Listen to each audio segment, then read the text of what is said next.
Boa noite, nós estamos aqui mais uma vez pela graça e misericórdia do Senhor.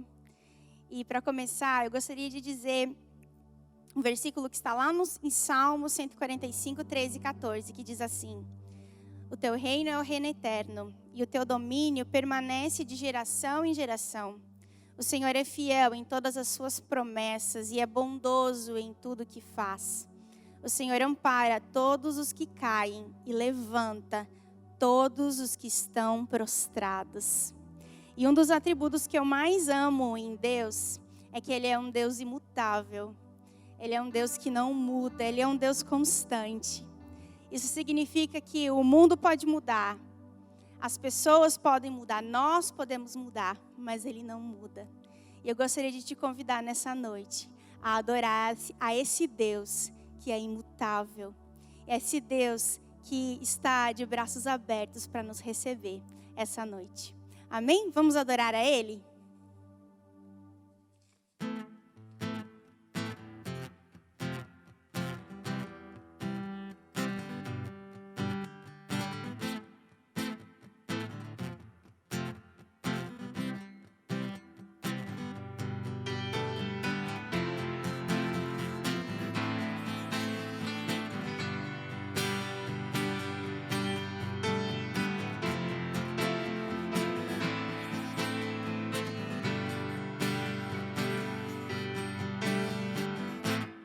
Nada vai me separar, mesmo se eu me abalar, teu amor não falha. Mesmo sem merecer, Mesmo sem merecer, tua graça se derrama sobre mim, mas teu amor não falha.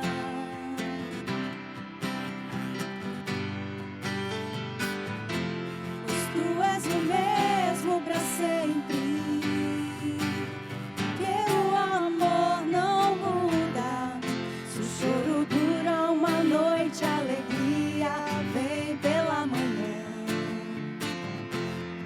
Se o mar se enfurecer, eu não tenho que temer, porque eu sei que me amas, teu amor não falha. Jesus, se o vento é forte e profundo do mar, tua presença vem me amparar, teu amor não falha.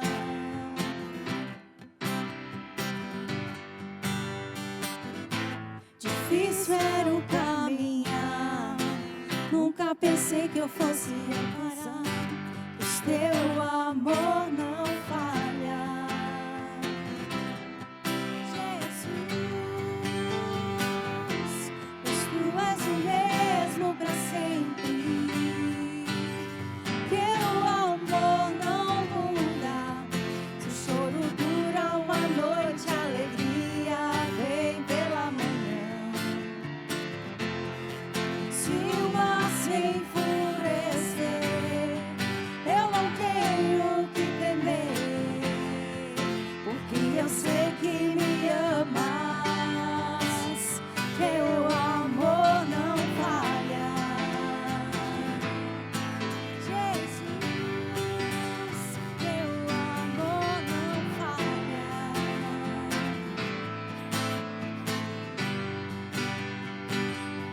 Tu fazes que tudo coopere para o meu bem.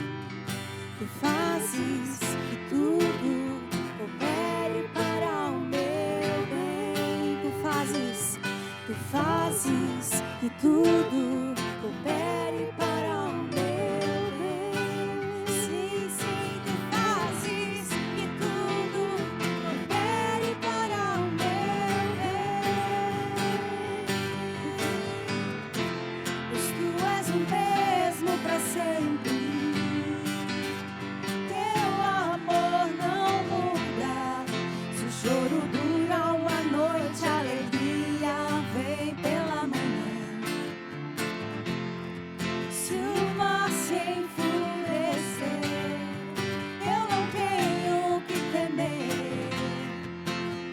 eu sei que me amas, teu amor não falha.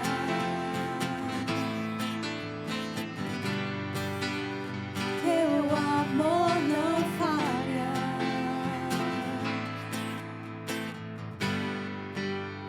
Teu amor não falha. Muito obrigada pelo seu amor, que não falha e nunca falhará, Jesus.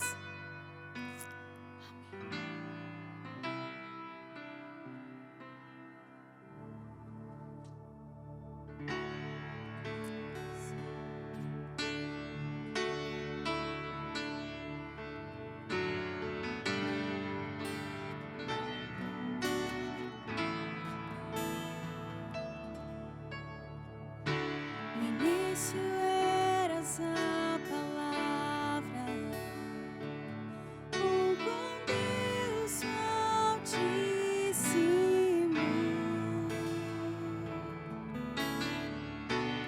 O mistério de sua glória, Cristo em ti se revelou. Ó, quão lindo esse nome é, ó, quão lindo esse nome é, o nome de Jesus, meu Rei. Ó, quão lindo esse nome é, maior que tudo Ele é. Ó, quão lindo esse nome é, o nome de Jesus.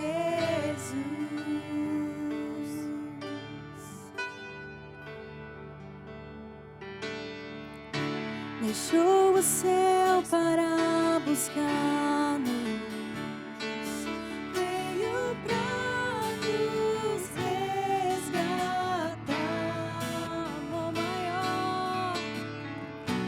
Amor maior que o meu pecado, nada vai nos separar. Ó, quão maravilhoso é, ó, quão maravilhoso é o nome de Jesus, meu Rei. Ó, quão maravilhoso é, maior que tudo Ele é. Ó, quão maravilhoso é o nome de Jesus.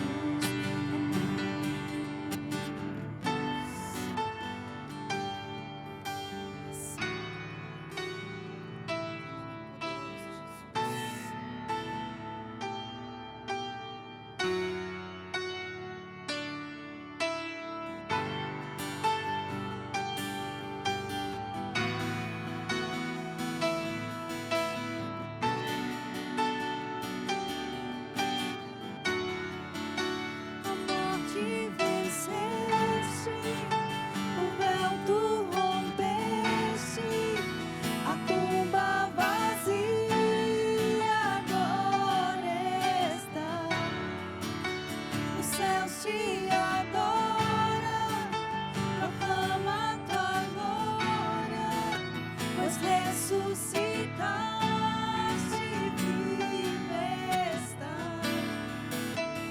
És invencível, inigualável, hoje e pra sempre reinarás. Teu é o reino,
Graça e paz, Igreja Batista de Richmond, todos vocês que estão nos assistindo, seja no Brasil, aqui no Canadá ou em qualquer outra parte, sejam muito bem-vindos. Peço licença para entrar na tua casa. Se você não viu o nosso culto da semana passada, nós estamos em um estudo em cima de um livro chamado Kryptonita. Basicamente, o autor desse livro fez um paralelo entre a Kryptonita, que tirava a força do Superman, e os cristãos. O que tira a força dos cristãos. Então tem sido uma experiência bem bacana estudar esse livro.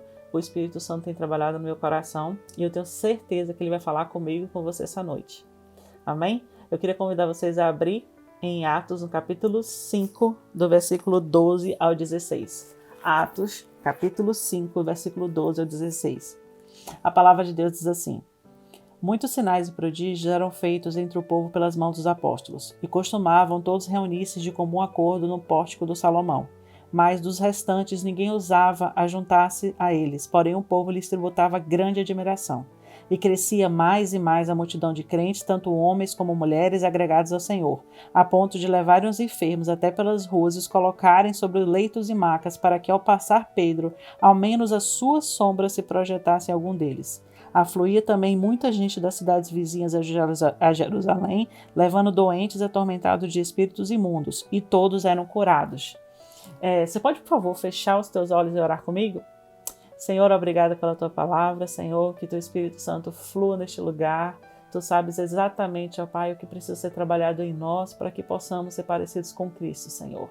Senhor, nos esvaziamos de nós mesmos para que o Senhor flua, ó Pai. Em nome de Jesus, amém. Bom, a gente vê esse testemunho aqui, né, de Pedro. Poxa, a sombra dele curava os enfermos. A igreja crescia. Coisas sobrenaturais aconteciam. As pessoas olhavam para eles e falavam assim, para os apóstolos, né? Falavam, nossa, são supermen, né? São super-heróis, são deuses, né? São pessoas com poderes sobrenaturais. Eu e você, nós sabemos que não eram eles. Não era a sombra de Pedro, não era a mão dele, nem a presença dele, mas era o Espírito Santo agindo na vida dele. Os apóstolos estavam vivendo o melhor de Deus, no sentido de que eles estavam vazios de si mesmos. Eles tinham entregue a vida deles completamente para o Senhor. E Deus estava usando eles com unção, com autoridade, com poder, para que a igreja crescesse. Coisas incríveis aconteciam, mas você não vê em nenhum momento os apóstolos se engrandecendo. A gente pode ver, por exemplo, em Atos, no capítulo 10, do versículo 26, quando Cornélio se encontra com Pedro, se prostra diante de Pedro, Pedro fala para ele no versículo 26, ergue-te, levanta, que eu também sou homem. Ou seja, eu não sou Deus, eu não preciso que você se prostre aos meus pés, porque eu não preciso ser glorificado, eu não devo ser glorificado. Quem deve ser glorificado é Deus. A gente olha, por exemplo, Paulo no capítulo 14, Paulo e Barnabé. Paulo é usado para curar um homem paralítico de nascença, nunca tinha andado. E ele coloca o homem de pé, o homem sai andando e as pessoas ali daquela cidade começam a adorar Paulo. Adorar Paulo e Barnabé achando que eles eram deuses. Aí olha a resposta de Paulo em Atos, no capítulo 14, versículo 14. Porém, ouvindo isso, os apóstolos Barnabé e Paulo, rasgando as suas vestes, saltaram para o meio da multidão, clamando: Senhores, por que fazer isso? Nós também somos homens. Nós também somos homens como vocês, sujeitos aos mesmos sentimentos, e vos anunciamos o Evangelho para que dessas coisas vãs vos converteis ao Deus vivo, que fez o céu, a terra, o mar e tudo que nele há. Ou seja, Paulo também não recebe a glória pela cura que ele tinha feito, porque ele sabia, ele entendia que aquilo dali era o Espírito Santo na vida dele, era o poder de Deus na vida dele. Mas por que a gente vê isso acontecendo na igreja primitiva? Coisas incríveis acontecendo, pessoas sendo curadas, a sombra de Pedro curando. E a gente olha nas nossas igrejas atualmente, a gente não vê essas coisas acontecendo. O que está impedindo o fluir do Espírito Santo?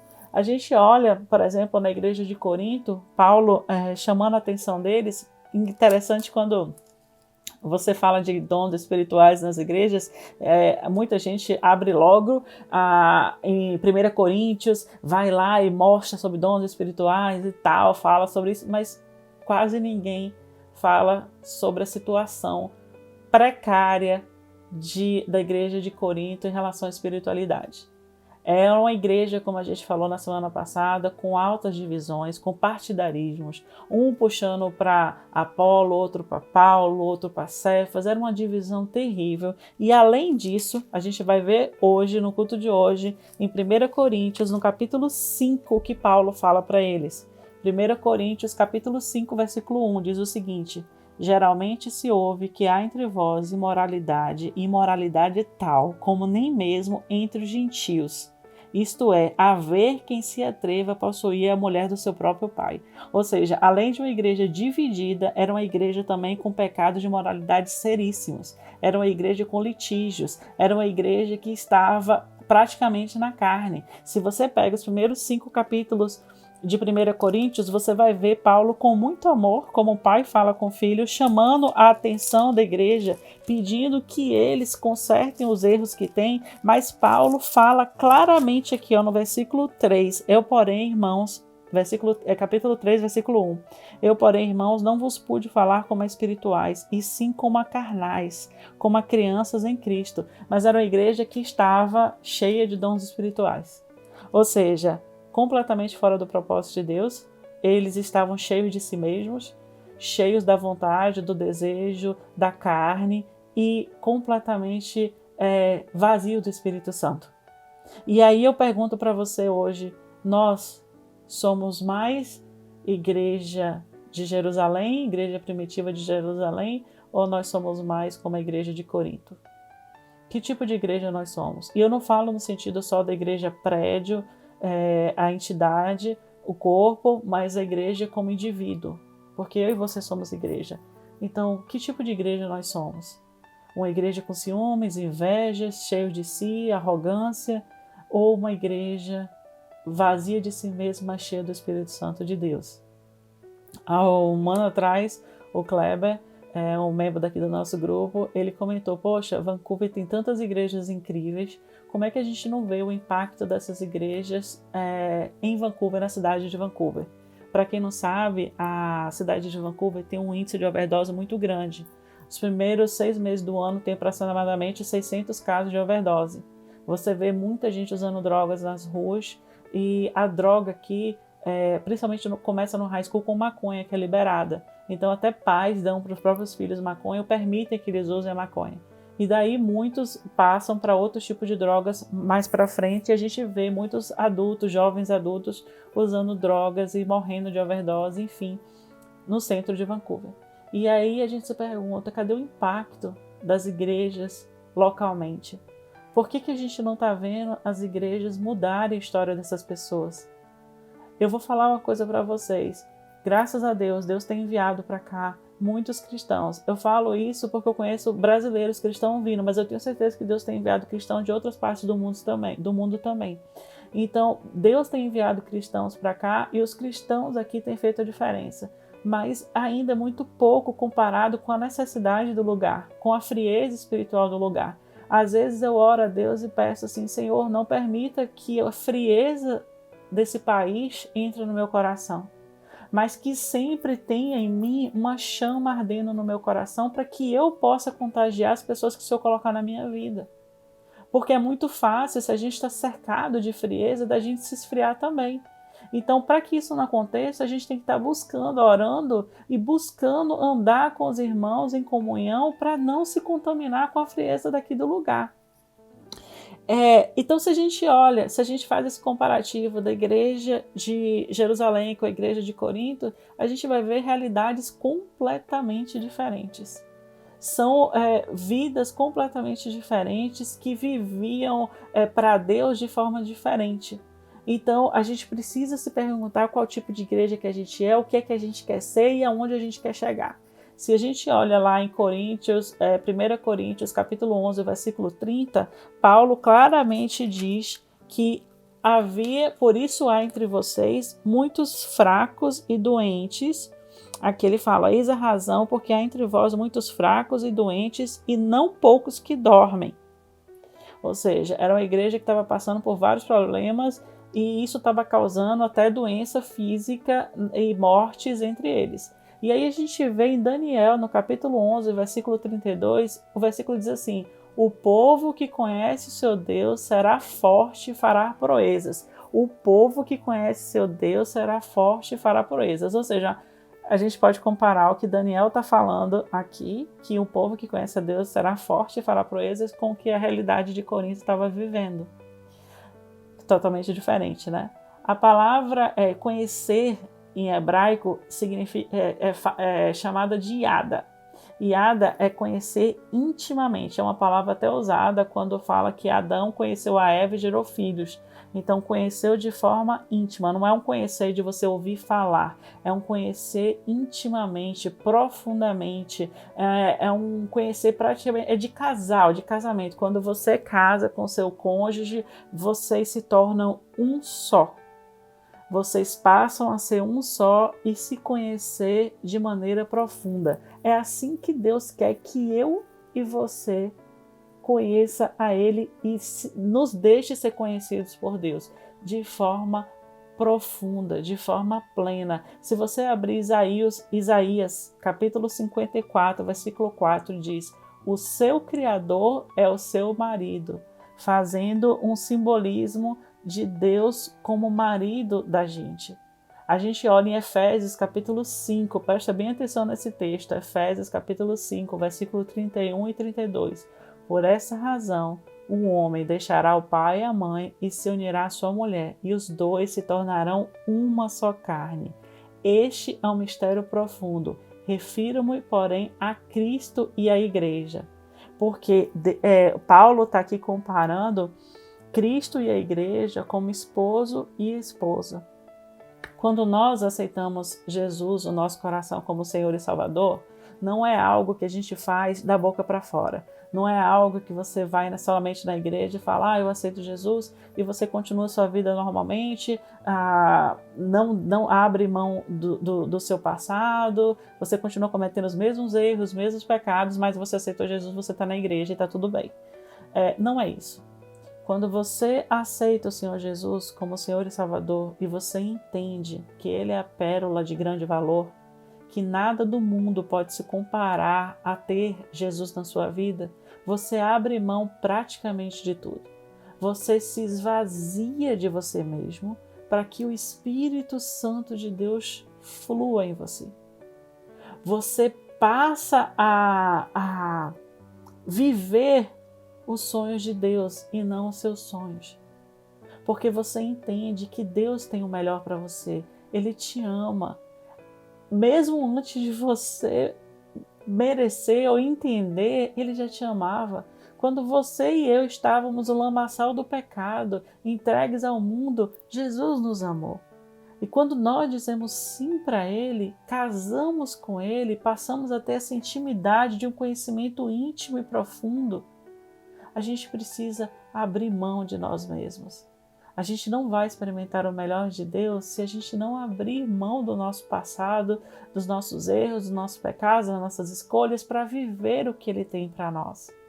Quando a gente pensa assim, em todos os milagres que a igreja experimentou na igreja primitiva, a gente tende a achar que, mas isso não vai acontecer novamente, isso é coisa do passado, é coisa que a gente não vê hoje mais com tanta facilidade. Mas eu quero dizer para vocês, isso não é verdade. A gente não vê porque talvez nós estejamos ainda cheios de nós mesmos. Em 1950 aproximadamente, um jovem holandês, ele é conhecido como Irmão André, fundador do Portas Abertas, ele contrabandeava Bíblias para países comunistas da Europa Central. Aí ele fez uma oração que ficou conhecida no mundo inteiro. Ele diz assim: Senhor, quando o Senhor estivesse na terra, deu vista aos cegos. Eu peço que o Senhor cegue a vista desses soldados para que eles não vejam as Bíblias. Porque ele enchia o fusquinha dele de Bíblias para que a Bíblia chegasse nos países comunistas, evangelizasse e através das Bíblias as pessoas se convertessem. Aquele homem, que não tem nem 100 anos que isso aconteceu, foi bem recente, esse homem impactou a geração dele. Ele impactou milhares e milhares de vidas. Você pode conhecer um pouco mais da história dele num livro bem conhecido chamado Contrabandista de Deus.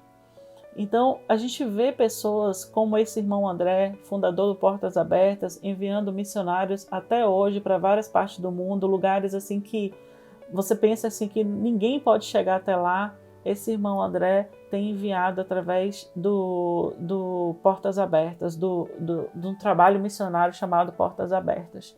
Então a vida dessa pessoa impactou e tem impactado milhares e milhares de pessoas. Ele não era apóstolo lá de Atos, mas há menos de 100 anos, o testemunho dele, o trabalho dele, tem até hoje gerado frutos. E nós? Talvez a gente não tenha um chamado missionário de ir para o campo, de fato, os países comunistas, islâmicos, mas a gente foi chamado para fazer a diferença no nosso meio. A gente foi chamado para nos esvaziar de nós mesmos, deixar que o Espírito Santo flua e possa impactar as pessoas ao nosso redor. Infelizmente, a gente vive numa época que a gente tem que respeitar o direito das pessoas, né, de não falar e tal, mas a gente tem que impactar com o nosso testemunho, a gente tem que falar sim, todas as vezes que o Senhor nos dê a oportunidade de falar, e a gente tem que dar valor à oportunidade de podermos carregar a Bíblia na nossa mão. A gente tem que ler, buscar o conhecimento, buscar a sabedoria de Deus e conhecer Deus de forma íntima e profunda. Nos entregarmos a Ele como a esposa entrega para o esposo quando o ama, completamente, confiando, sabendo que está no braço do amado, para viver um grande amor, para construir uma família juntos. Porque a gente não casa para carregar todo o nosso passado nas nossas costas e não querer abrir mão do nosso individualismo. Se você é casado, você sabe que você deixa de comprar as coisas sozinha, de pagar sozinha, de tomar suas decisões sozinha ou sozinho, porque você tem um cônjuge que quer compartilhar tudo com você, das decisões, de caminhar junto, de construir um futuro junto, uma família junto. Então, Deus, Ele não quer te compartilhar com ninguém, Ele não quer te dividir com ninguém. Ele quer que você seja exclusiva dele, casado intimamente com Ele. Você pertence a um Deus que te ama, que te cuida, que te guarda e tem o melhor para a sua vida. Eu queria parar um minutinho para vocês assistirem um vídeo que eu acho bem interessante e depois a gente volta. Believe it or not, I know how to fold the Sydney Opera House. I don't believe you. No, I really do. I can totally show you. Hang on one Stop. second. I'm very excited. Good evening. Good evening. Have you dined with us before? Yes, actually, this is our favorite restaurant. Welcome back. No, babe, I'm pretty sure we've never been here before. No. That's weird. Really? Yeah, no, we haven't. Oh, hold that thought just 1 second. I'm really sorry. Oh, no problem. Yeah. So what would you like to order this evening? Yes, sir. So, you know what? I think I would like to have that salmon. That sounds absolutely wonderful. That's one of my favorites. Oh, great. Yeah, we'll like that. And for you, ma'am? Oh, I will have the filet mignon and the New York strip and the 8-ounce sirloin, all medium rare, please. Yes, fantastic. That is a great choice. Thank you. I will get those right out to you. Babe, that's kind of a lot of food, isn't it? I'm not just ordering for one, you know. Wait, are you telling me that are we expecting? Yeah, he'll be here soon. It's a boy? Oh my. Yeah, of Oh my gosh, course. babe. Okay, this has got to be. There one he of is the- now. Wait, Hi. what? Oh, bonjour. Sorry I'm late. I ordered for you. Oh, thank you. You know me so well. I'm sorry. Do you two know each other? Do you Yeah, guys- he is my boyfriend from high school. Your boyfriend from high school. Babe, can I ask you what your old boyfriend's doing? Did I come at a bad time? No. I really don't see the problem here, Justin. Yeah, I really don't see the problem here. Okay, who are you? Honey, stop. You're embarrassing me. I just wanted us to have one nice night at our favorite restaurant. Okay, first of all, I've never been to this restaurant, and second, what is going on? Hey, babe. Sorry I'm late. Did I miss anything? Okay, seriously? Hey, you. All right, you take your hand off her, and you. What is going on? Just sit down. It's all right. It's all right.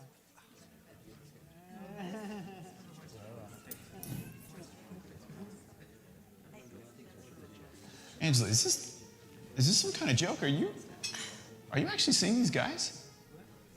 Justin, I've known these guys longer than I've known you. Wait, what? Are you seriously jealous right now? Jealous? Angela, in case you forgot, we're married. Okay, and we spend the majority of our time together. I love you more than any of my other boyfriends. That's why you'll always be my favorite. Your favorite? Is there anyone else I need to know about? Babe, is there a problem over here? Okay, really, the waiter? No, Dennis, we're All right, seriously, no. Good, food will be right out. Okay, Angela, all right. These guys need to go, and we need to talk. We're done. I cannot believe this. You are being so selfish. Selfish? Why do you always have to make everything about you? You ruined our favorite restaurant. Excuse me, I'm sorry. Yeah, I've still never been to this restaurant. Bon appetit. Thank you, Dennis. The salmon is delightful. So, did you propose to her here too? Okay.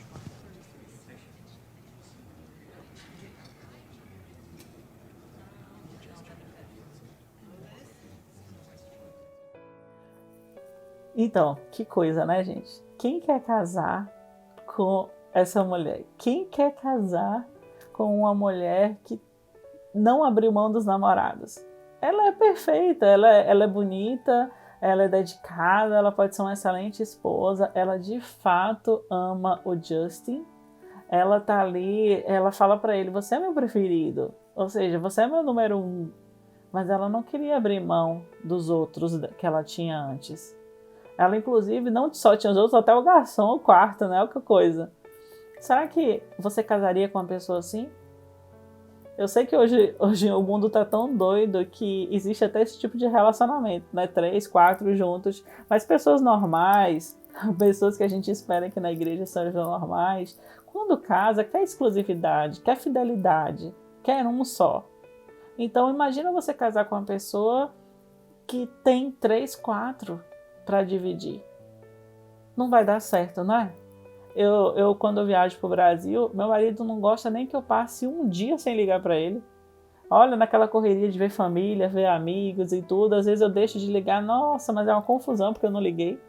Tem que ligar todo dia, tem que falar a todo momento e tal, é aquela saudade, porque isso é um relacionamento de amor. É um relacionamento de casamento, de estar junto, de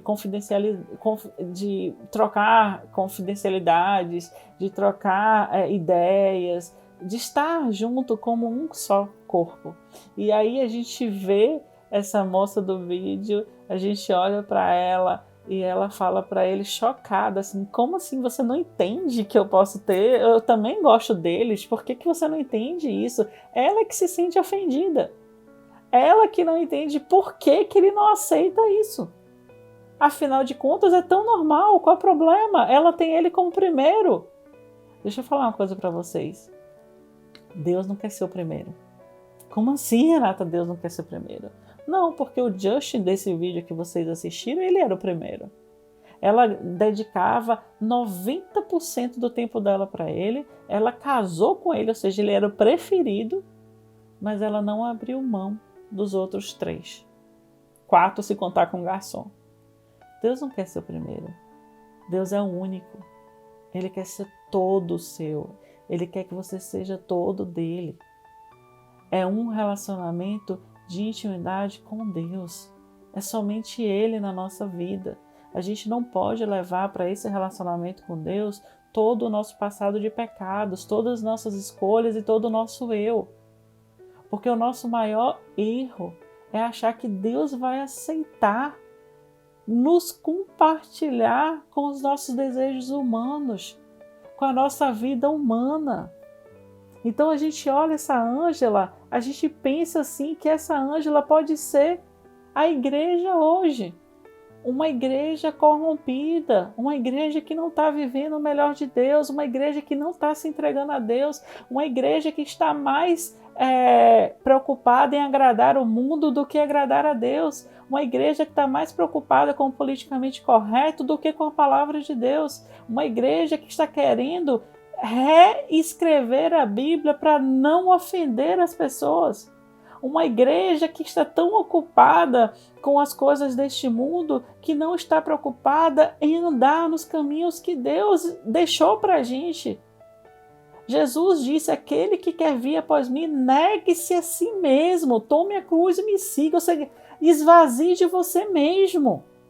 Então a igreja de hoje não pode querer ser a igreja primitiva se não quiser viver o que Deus tem para nós. Se não existe esse casamento sério, esse casamento de intimidade, esse hiata de conhecer profundamente, se não existe isso, meu amigo, não existe casamento com Deus, não existe casamento com Jesus, nós assim não seremos a noiva de Cristo. Porque a Bíblia diz que a igreja é a noiva. O que é a noiva? Toda de branco, maravilhosa, linda para o noivo, e não suja de pecado. Enquanto nós não abrirmos mão dos nossos desejos humanos, do nosso eu, da nossa carne, nós não vamos viver o que Deus tem para nós. E isso, gente, eu falo não assim, esperando que vocês entendam que é uma vida de prosperidade, de bênçãos financeiras ou materiais. Não é isso. O melhor de Deus, o melhor que Deus tem para mim e para você é que nós sejamos parecidos com Cristo, é que nós andemos nos passos de Jesus, que nós possamos ser usados como instrumentos na mão dele para a salvação de almas, que a gente esteja preparado aqui nessa terra para ir para o céu. Esse é o melhor de Jesus, esse é o melhor de Deus para a nossa vida, é que a gente faça a vontade do Pai, que a gente viva plenamente um relacionamento de profundidade, de intimidade com Ele. Eu não sei se você já experimentou isso, mas quando você entra num nível de intimidade com Deus, no Santo dos Santos, no profundo, naquele momento que você não quer sair. Se você já chegou nesse momento, você sabe o que é ter comunhão com Deus. E essa comunhão que arde dentro de você, que dá vontade de você gritar, de declarar o seu amor por Deus. Se você já experimentou isso, você sabe o que é ter a presença de Deus e você não quer viver sem ela. Agora, se a gente quer um relacionamento para a gente só se encontrar uma vez por semana, ou esperar que os outros não falem do nosso relacionamento, porque assim, ser crente de banco, de ir na igreja só no domingo e não ler a palavra, e não ter comunhão com Deus, e não orar, e não buscar da presença de Deus, isso não é um relacionamento de intimidade. Isso não é o conhecer de intimidade. Isso está longe de ser o que Deus espera da gente. Longe, longe, longe, que é ter um relacionamento de intimidade conosco. Então, será que ninguém contou para a Ângela do vídeo que quando você casa, você diz sim no altar, você está se entregando para o seu cônjuge completamente para viver um grande amor e começar uma família? Será que ninguém contou para ela que aquele vestido branco que ela usou, que tudo que ela ia viver com o Josh e com o marido, era para que eles, em pureza de relacionamento, se tornassem um só? Uma só carne, que ela fosse fiel a ele e ele fiel a ela? Ninguém contou? Então eu vou contar para vocês. Quando a gente aceita o sim de Jesus, a gente aceita receber Jesus no nosso coração, nós não podemos ser a igreja de Corinto, cheia de dons espirituais, aparecendo ser cristão, mostrando para os outros como igreja, mas toda suja e corrompida com o pecado, adoecida, sabe? Morrendo, longe, distante do propósito, do direcionamento de Deus. O primeiro mandamento que a gente vê lá em Êxodo, escrito na pedra, é o quê? Não tenha outros deuses diante de mim. E os deuses, a gente vê no Antigo Testamento, principalmente quando a gente vê lá em Juízes, quantas vezes Israel caía porque construía imagens de escultura, estátuas e tal, e adorava, e Deus ficava muito triste, né? Porque Israel vai, busca outros deuses, faz imagens, aquilo dali faz com que Deus traga justiça sobre aquele povo. E isso aconteceu diversas vezes. Eu acho que tudo na Bíblia tem um sentido e a gente não pode esquecer que o Antigo Testamento faz parte da Bíblia. E a gente tem que olhar o que aconteceu em Israel e aprender para que a gente não cometa os mesmos erros. Aí você pode falar assim, Renata, mas nas nossas igrejas não tem imagens, a gente não adora outras imagens e tal. Gente, a idolatria que Deus condena, que está lá, o primeiro mandamento, não adorais outros deuses, não é a idolatria somente de imagem de escultura. É o que a gente coloca no nosso coração e que ocupa no nosso coração o lugar que tem que ser de Deus. A nossa obediência a Deus tem que ser muito importante. A gente tem que obedecer a Deus, fazer a vontade dele. Eu queria, inclusive, ler aqui com vocês Jeremias 3:20, diz o seguinte: mas como a mulher que trai o marido, assim vocês têm sido infiéis comigo, a comunidade de Israel, declara o Senhor. Ou seja, nesse versículo de Jeremias, a gente vê de novo, comparando o marido com Deus e Israel, o povo de Deus, com a esposa. Está falando que assim como a mulher que trai o marido, vocês têm sido infiéis comigo. Diz Jeremias aqui, diz o Senhor. Então eu lembro de uma história bem interessante que está lá em Samuel, 1 Samuel, que diz que é referente a Saul.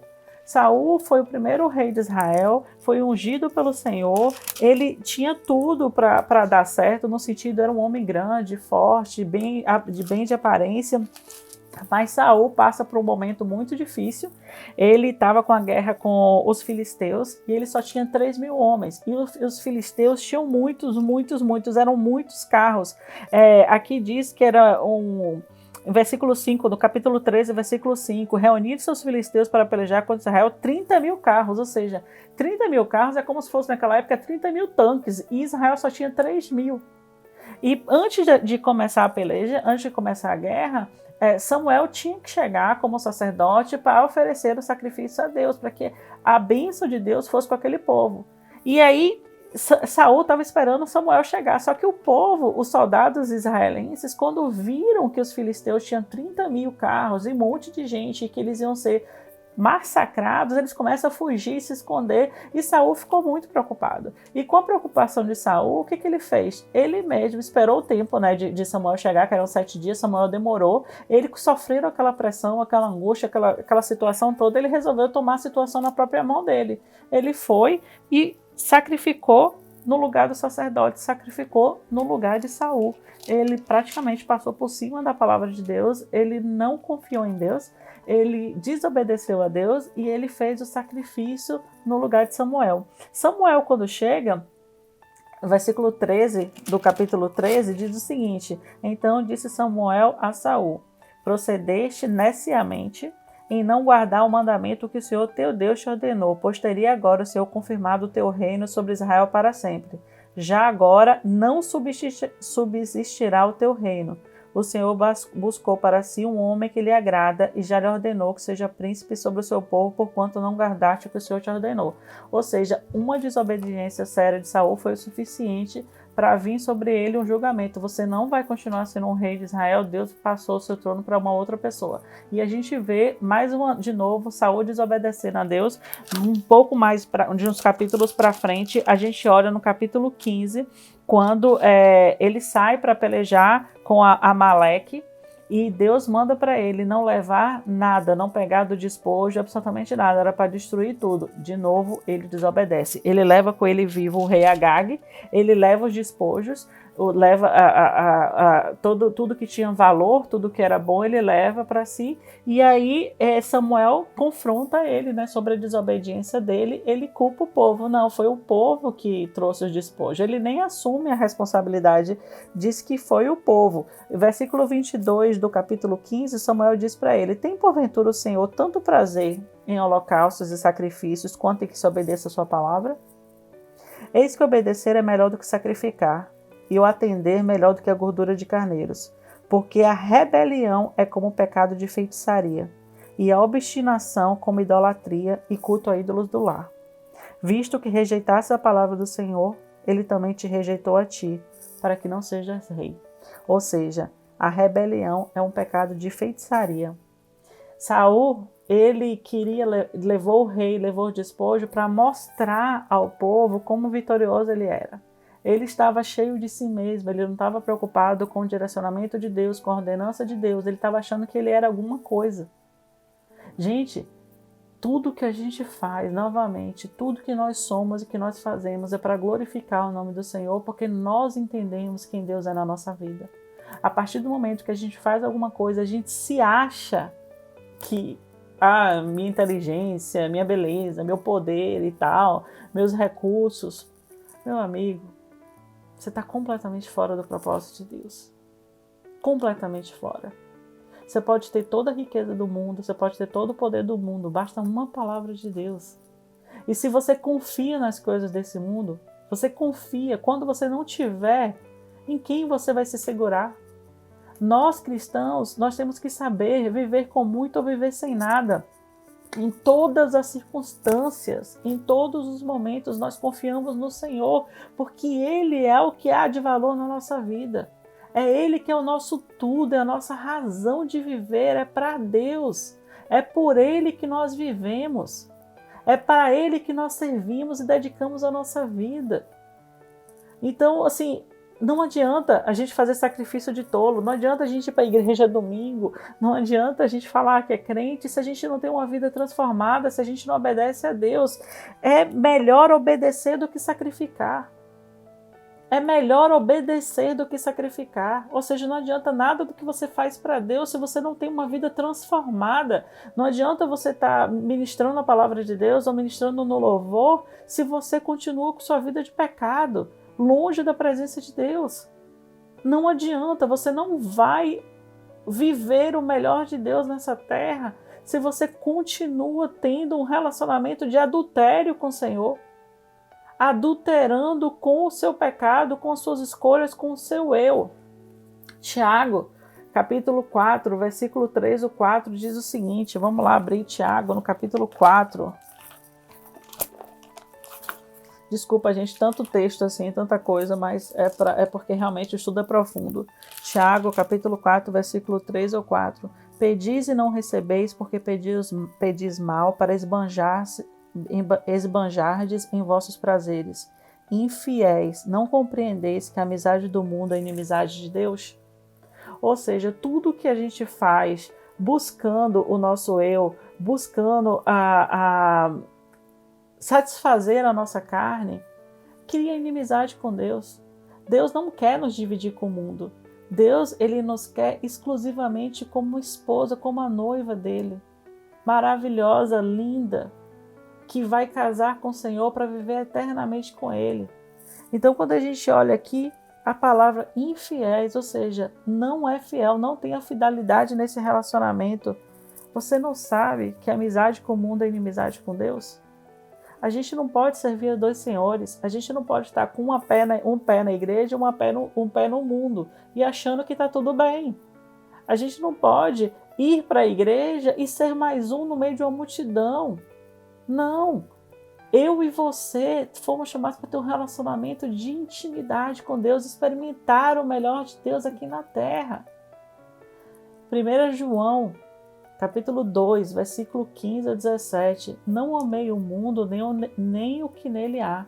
Se alguém amar o mundo, o amor do Pai não está nele. Pois tudo que há no mundo, a cobiça da carne, a cobiça dos olhos e a ostentação dos bens, não provém do Pai, mas do mundo. O mundo e a sua cobiça passam, mas aquele que faz a vontade de Deus permanece para sempre. E interessante é que a gente, né, nós seres humanos cheios da carne, nós buscamos o melhor no mundo, né? Vou ter uma excelente carreira, vou juntar dinheiro, vou conquistar isso, vou comprar uma casa, vou viajar de férias, vou fazer isso. A gente faz 1000 planos. Mas Deus tem o melhor para a gente. Deus nos promete uma vida eterna com o Pai. Um lugar onde não há doença, não há dor, não há morte. Um lugar onde nós estaremos eternamente na presença do Senhor. E a gente acha que sabe o que é bom para nós mesmos, né? Provérbios 14:12 diz: há caminho que parece certo ao homem, mas ao final conduz à morte. Cuidado, eu falo para mim, eu falo para você nessa noite. Os planos que a gente faz fora do propósito de Deus pode nos levar à morte. Talvez não seja uma morte física, mas uma morte espiritual, que é muito pior. Você morrer fisicamente no Senhor, você sabe para onde você vai. Agora, você morrer espiritualmente, acabou. Acabou. Então, a gente precisa saber disso. 1 Coríntios 15, 19. Se é somente para essa vida que temos esperança em Cristo, dentre todos os homens somos mais dignos de compaixão. Somos mais miseráveis, tem tradução na Bíblia diz. Se você espera só Deus assim para essa vida, para te realizar os seus desejos humanos, a tua vontade da carne, você está enganado, você está buscando no lugar errado. Não é na presença de Deus que você vai encontrar isso. Inclusive, quando a gente pensa em ser super-homem e tal, encher de poderes sobrenaturais, tudo, gente, é para salvar almas, para conquistar pessoas para o reino, para que essas pessoas não se percam, é por ter amor por vidas, e não é de forma nenhuma para que a gente tenha uma vida boa, porque se a gente olha para a vida dos apóstolos, de forma nenhuma a gente pode dizer que aqui no mundo foi uma vida boa, não foi uma vida de perseguição, foi uma vida de prisões, de espancamentos, apedrejamentos, então foi uma vida muito difícil, mas foi uma vida maravilhosa espiritualmente, foi uma vida maravilhosa em termos de reino. Então assim, se a gente espera Deus, se a gente espera ser cristão somente para realizar os nossos desejos humanos, nós somos miseráveis, nós não entendemos absolutamente nada. Se a gente busca os dons espirituais como a igreja de Corinto para aparecer, para se engrandecer, nós somos miseráveis, nós não entendemos absolutamente nada. A gente tem que buscar os dons espirituais, a gente tem que buscar o melhor de Deus para o crescimento do reino, para a pregação do evangelho, para impactar vidas, para transformar, para tirar as pessoas da escuridão e levá-las para a luz, para mostrar para essas pessoas que estão perdidas na rua, se drogando, que existe um caminho melhor, que existe uma esperança, que existe uma vida eterna com o Pai, que nós cremos em um Deus que transforma vidas, porque Ele transformou a minha vida, Ele pode transformar a vida de qualquer pessoa. Então, se a gente entende isso, a gente realmente vive o melhor de Deus, a gente vive o que Deus tem de melhor para a igreja dele aqui na terra. Quanta coisa para a gente ver, né? Só para encerrar, quando a gente olha lá no comecinho, quando tudo começou, Adão e Eva, que a serpente apresenta para Eva o fruto que ela devia comer, e Eva fala, não, Deus falou que não podia comer e tal, se eu comer eu vou morrer. A serpente fala, não, isso é mentira, se você comer, seus olhos vão se abrir, você vai ser igual a Deus e tal. Ali diz que Eva olhou para o fruto e era agradável aos olhos.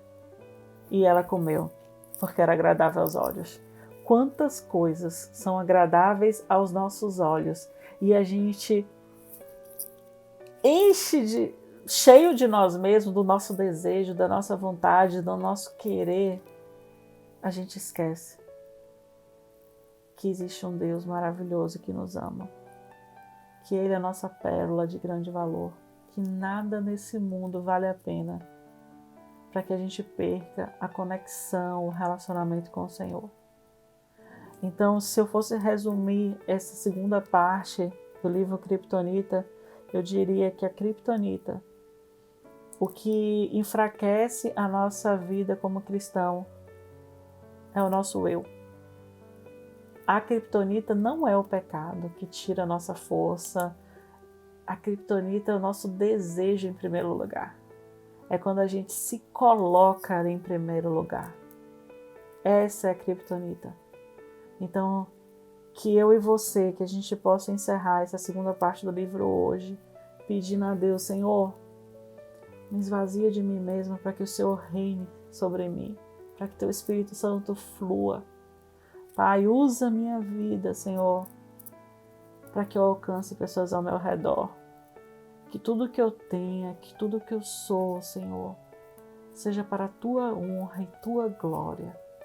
Em nome de Jesus.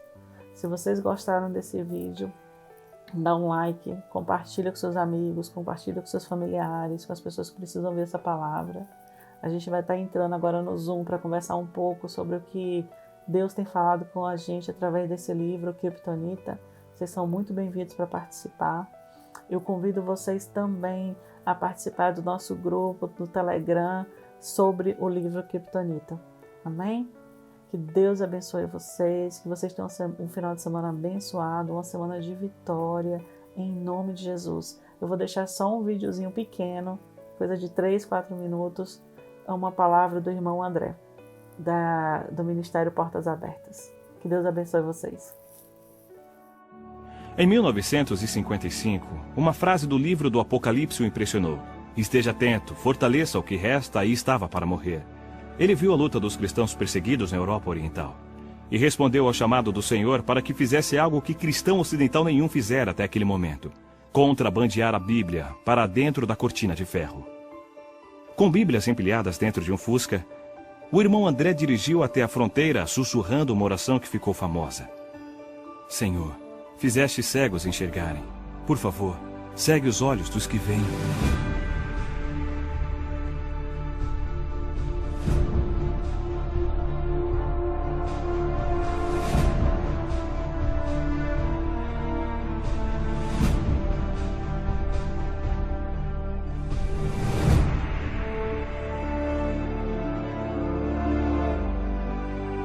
Deus respondeu a sua oração. E o irmão André ficou conhecido em todo o mundo como o contrabandista de Deus. Irmão André, os governantes ainda acham que a Bíblia é um livro subversivo e perigoso. E por que eles têm tanto medo da Bíblia? Porque a Bíblia nos faz novas pessoas. Qualquer sistema no poder, religioso ou político, teme a hora em que Deus entra na vida de alguém, porque agora ela serve a um novo rei. O apóstolo Pedro disse em Atos que devemos obedecer antes a Deus e depois aos homens. De repente, quem está no poder perde o controle sobre o homem que lê o livro.